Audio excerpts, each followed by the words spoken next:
नमस्कार दोस्तों, स्वागत है आपका हमारे इस चैनल धूप धुनुची आरती में। दोस्तों, आज हम आपसे जिस बारे में बात करेंगे ना, उस बारे में मुझे बहुत सारे कमेंट्स मिला है। जैसे कि मैंने धूप तंत्र के ऊपर आप लोगों को बता दिया है ऑलरेडी कि धूप तंत्र और दीप तंत्र होता है। और धूप तंत्र यानी धूप के कुछ सहज और सरल उपाय। धूप तंत्र का मतलब भी एक तरीके से आराधना पद्धति ही होता है, जिसके माध्यम से जो है ना, यानी कि ये एक प्राचीन पद्धति है, प्राचीन आराधना पद्धति है, या फिर आप उपाय बोल सकते हैं, जिसके माध्यम से जो है आपको किसी समस्या का समाधान पाने में मदद मिलता है। ये कोई ज्योतिषिक विषय नहीं है, ये कोई टोना टोटका नहीं है, ये हमारे प्राचीन तंत्र यानी कि प्राचीन आराधना पद्धति के माध्यम से हमारे समस्याओं के समाधान करने की एक जो है ये एक तरीका है। तो इसमें जो है धूप तंत्र को लेकर शायद कई लोगों के मन में अभी भी कुछ सवाल है, और इस वजह से मुझे कई सारे कमेंट्स भी मिल रहे हैं। तो मैं फिर से एक बार आपको यहाँ पर कहता हूँ कि धूप तंत्र जो है वो किसी भी प्रकार की कोई ज्योतिषिक उपाय नहीं है, वो किसी भी प्रकार की कोई टोने टोटके नहीं है। धूप तंत्र का मतलब होता है हर चीज़ का ना एक तंत्र होता है। जैसे किसी विशेष देवी देवता को जानने के उनके उपासना के तंत्र होते हैं, जैसे दुर्गा तंत्र होते हैं, काली तंत्र होते हैं, लक्ष्मी तंत्र होते, विष्णु तंत्र होते, शैव तंत्र होते। तो धूप तंत्र में क्या है, धूप तंत्र में धूप के कई प्रकार के उपाय के माध्यम से जो है ना, आप अपनी समस्याओं के जो है रास्ते जो है उसे आप खोज सकते हैं। यानी कि आपके जो नेगेटिविटी है उसे दूर करने में और पॉजिटिविटी को बढ़ाने में जो है धूप तंत्र आपको मदद करता है। धूप तंत्र प्राचीन तंत्र पद्धति है, यानी प्राचीन आराधना पद्धति है। तंत्र का मतलब आराधना पद्धति होता है, तंत्र का मतलब क्रिया होता है, तंत्र का मतलब जो होता है ना, किसी भी प्रकार की, जैसे हम पूजा में जो नियम और रिचुअल्स करते हैं वो भी तंत्र होता है। तो हर जो चीज़ होता है वो तंत्र होता है जो आप क्रिया के माध्यम से कर रहे हैं। जैसे हम आरती कर रहे हैं, ये तंत्र हो गया।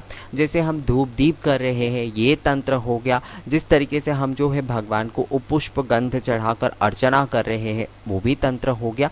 यानी कि ये पद्धति, ये एक सिस्टमेटिक तरीके से, एक के बाद सिस्टमेटिक तरीके से जब चलता है तो वो तंत्र होता है और क्रिया होता है।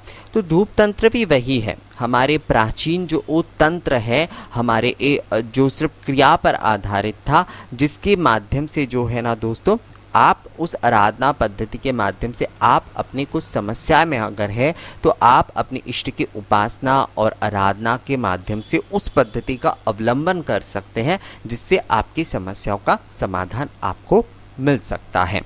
अब देखिए दोस्तों, मैं फिर से आपको यहाँ पर कहता हूँ, अभ्यास आपको ही करना है। ये एक बहुत प्राचीन आराधना पद्धति है, एक प्राचीन तंत्र है जो कि धूप तंत्र और दीप तंत्र के नाम से विख्यात है। पर ये चीज़ आपको करते हुए भी आपको अपने अभ्यास को कभी नहीं छोड़ना है। आप जब इसके साथ अपने अभ्यास को जारी रखेंगे तभी देखिएगा आपको सुफल मिलेगा, यानी कि आपको नेगेटिविटी दूर करके पॉजिटिविटी के आपको रास्ते मिल जाएंगे। तो इसके साथ साथ आपको अभ्यास को भी करना चाहिए। अब विषय ये आता है जिसके ऊपर कमेंट्स बहुत ज़्यादा आ रहे हैं, वो ये है कि क्या अगर हमें इस तरीके से कोई फल मिलता है, यानी अगर हम धूप तंत्र का प्रयोग अगर हम करते हैं अपने पूजा में और उससे हमें कुछ फल मिलता है, तो क्यों ना इसे नित्य पूजा में भी किया जा सकता है। तो देखिए दोस्तों, नित्य पूजा जो होता है वो एक अलग विषय होता है, यानी कि उसमें हम अपने भगवान की सेवा पूजा कर रहे हैं। और जो तंत्र यानी धूप तंत्र का प्रयोग आपको तभी करना है जब आप किसी समस्या में हैं। ये भी एक आसान पद्धति ही है, यानी कि आपके समस्याओं का समाधान खोजने का एक आसान पद्धति ही है। भगवान को आप एक्चुअली बता रहे हैं आपके समस्या के बारे में इस धूप तंत्र के माध्यम से, आप पूजा करते हुए धूप से, तो उसका समाधान जो है भगवान आपको किसी ना किसी रास्ते, किसी ना किसी रूप में वो भेज देते हैं। पर जो हमारे नित्य दिन की पूजा होती है वो हमारे भगवान का साथ एक संबंध होता है। जैसे हम उनकी सेवा कर रहे हैं, हम उनके धूप सेवा कर रहे हैं, या फिर हम उनके भोग सेवा कर रहे हैं, उन्हें जो अपने बच्चे की तरह नहला रहे हैं, खिला रहे हैं, उनके आरती कर रहे हैं, उन्हें सुगंधित द्रव्यों से जो है ना हमेशा धूप विलास कर रहे हैं ताकि उन्हें बहुत अच्छा लगे। तो प्रतिदिन की जो पूजा है उसमें आपकी किसी समस्या की वजह से आप प्रतिदिन की पूजा नहीं करते हैं, आप अपने भगवान की सेवा और पूजा करने के लिए आपको वो अच्छा लगता है, आपके वो परिवार के सदस्य हैं, तो इसीलिए जो है आप प्रतिदिन की सहज और सरल विधि के साथ पूजा करते हैं।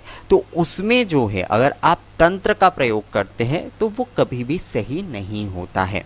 यानी कि तंत्र आपको तभी प्रयोग करना चाहिए, तंत्र के माध्यम से उसके पद से आपको तभी ही चलना चाहिए जब जो है ना दोस्तों आपको किसी भी प्रकार की कोई समस्या या फिर नेगेटिविटी का सामना करना पड़ रहा है।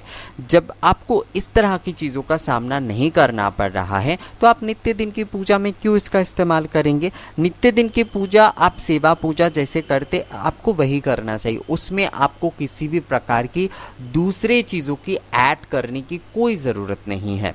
पर जो धूप तंत्र के माध्यम से मान लीजिए आपके व्यापार में कुछ क्षति चल रहा है, यानी कि शायद आप व्यापार में बहुत मेहनत कर रहे हैं पर आपको जो है वो फल नहीं मिल रहा है, तो लक्ष्मी माँ के आप जो है ना 8 जो गुरुवार, बहुत सारे लोग शुक्रवार भी मानते हैं, तो जिस भी दिन को आप मानते हैं उसी दिन जो है आप अगर जो है 8 शुक्रवार तक अगर माँ को गुग्गुल की धूप के कुछ उपाय करते हैं तो आपकी ये जो नेगेटिविटी है, और इसके साथ आपको अभ्यास करना ही होगा, यानी कोशिश आपको ही करते रहना है, तो आपके जो भी सारे समस्या है ना वो आपको माँ को बता रहे हैं, आप बता रहे हैं, तो उसका एक रास्ता आपको मिल जाता है। तो धूप तंत्र यही होता है।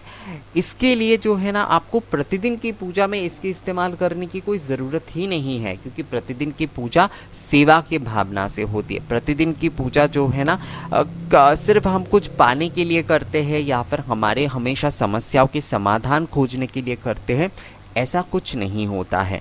हम अपने भगवान की प्रतिदिन सेवा पूजा करना चाहते क्योंकि हम उन्हें प्यार करते हैं, हम उनके भक्ति करना चाहते हैं, तो इसलिए प्रतिदिन की सेवा पूजा में आपको धूप तंत्र नहीं करना चाहिए। आपको जब भी कोई दिशा ना मिले, आपको जब भी कोई समस्या में जो है आप घिरे हुए हैं और उसमें शायद आपको किसी से हेल्प नहीं मिल रहा है, अपने आप में भी आप बहुत असमंजस में हैं, चाहे पढ़ाई को लेकर हो, व्यापार को लेकर हो, सेहत को लेकर हो, किसी भी तरह की चीज़ें की लेकर हो, तभी जो है ना आपको भगवान को धूप तंत्र के माध्यम से, जो धूप तंत्र की जो आराधना पद्धति है उसे आप करना है आपको, और उसके माध्यम से आपको वो समस्या जो है वो बताना है भगवान को, जिससे आपको एक सही दिशा मिलता है दोस्तों। तो धूप तंत्र यही है। कुछ लोग मुझसे ये भी सवाल कर रहे हैं, क्योंकि ये तंत्र है यानी कि धूप तंत्र है, तंत्र शब्द का है, तो ये अगर हम करते हैं तो इससे किसी भी प्रकार की कोई क्षति होता है, यानी कि इसमें कोई चूक होता है या फिर ऐसा कुछ। तो देखिए दोस्तों, ये जो है ना ये किसी भी प्रकार की कोई तांत्रिक क्रियाकलाप नहीं है, ये आपके गृहस्थ पूजा का ही एक अंग है, जो कि आपकी समस्या के समाधान जो है वो खोजने के लिए आप अपनी देवता को एकाग्र होकर कुछ बता रहे हैं।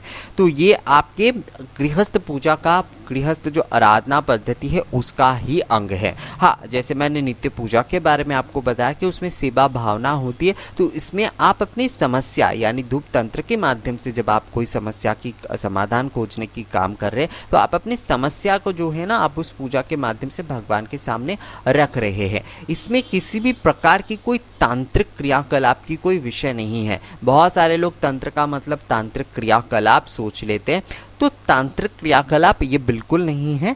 ये जो है ये आराधना पद्धति है। तंत्र का कॉन्सेप्ट आप लोगों को ना क्लियर करना चाहिए। सबसे पहले तंत्र का मतलब पद्धति होता है, और तंत्र के भी दो भाग होते हैं, गृहस्थ तंत्र होता है और एक जो होता है साधना के तंत्र। साधना के तंत्र हमारे गृहस्थों के लिए किसी भी प्रकार की कोई ज़रूरत का नहीं होता है। हम जो है हमारे जो गृहस्थ आराधना पद्धति यानी गृहस्थ आराधना तंत्र है उसके नियम के हिसाब से ही जो है ना हमें चलना है दोस्तों। तो इसलिए जो है ये धूप तंत्र जो है वो आपके समस्या का समाधान आपको खोजने के लिए मदद करता है। इसलिए आपको बिल्कुल भी इससे कोई डर अपने मन में रखने की ज़रूरत नहीं है कि ये कोई तांत्रिक क्रियाकलाप है। ये आप अपने भगवान को जो है, आप अपने इष्ट को या फिर किसी विशेष देवी देवताओं को अपने समस्या का समाधान पाने के लिए जो है ना एक पद्धति के माध्यम से उनके आराधना कर रहे हैं। तो धूप तंत्र वही है, इसका किसी भी प्रकार का कोई तांत्रिक क्रियाकलाप से संबंध नहीं है दोस्तों। ये विषय आप सही तरीके से अपने दिमाग से जो है ना एकदम हटा दीजिए और इसे समझ जरूर लीजिए। तो यही है, प्रतिदिन की जो पूजा है उसमें आपको धूप तंत्र और दीप तंत्र का प्रयोग करने की कोई ज़रूरत नहीं है। आप जो है अपने ये जो विशेष किसी समस्या का समाधान जब खोजने जा रहे हैं तभी आपको इसका प्रयोग करना है दोस्तों। तो मुझे लगता है जो भी आप लोगों के मन में कन्फ्यूजन था वो अब दूर हो गया है, और अगर फिर भी कोई कन्फ्यूजन है तो आप मुझे कमेंट्स करके बता सकते हैं। अगर इस वीडियो में दिए गए जानकारी आपके लिए लाभकारी हुआ है तो इस वीडियो को लाइक और शेयर भी ज़रूर कर दीजिएगा। मिलेंगे आपसे अगले वीडियो में नए किसी जानकारी के साथ, तब तक के लिए नमस्कार।